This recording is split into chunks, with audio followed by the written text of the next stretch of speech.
Hiç kimse sen değilsen olabilmez. Boş kalan yerini doldurabilmez. Tutup ümitlerin sınav kolundan. Ve o mezar başından kaldırabilmez.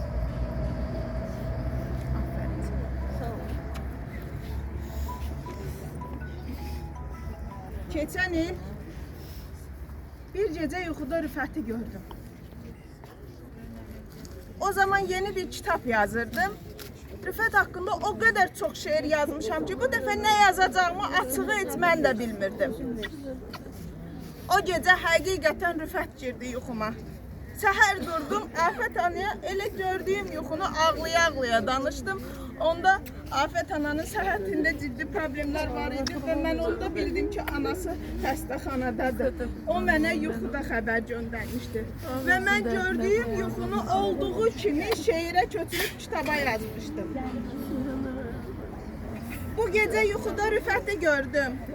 Gördüm ki, yenə də ağlayıb anan, sənin həsrətinə dözə bilməyib, ah çəkib qəlbini dağlayıb anan. Mənsə çalışıram təsəlli olum, birazca unutsun gözyaşlarını. Amma gözlərində elə kədər var.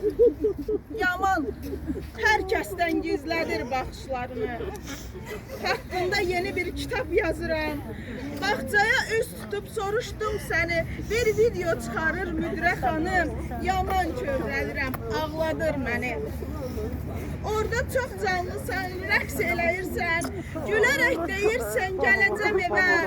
Anama deyin ki, çox üzülməsin. Bilirəm, darıxır o mənsiz yenə. Sanki yaşayırdın, şəhid deyildin.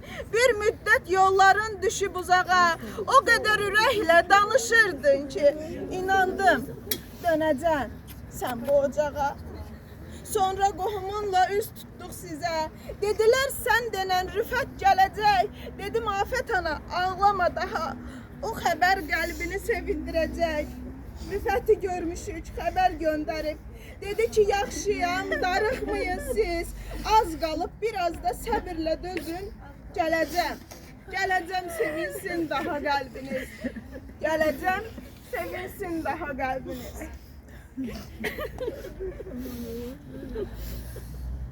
Bəlkə də bundan sonra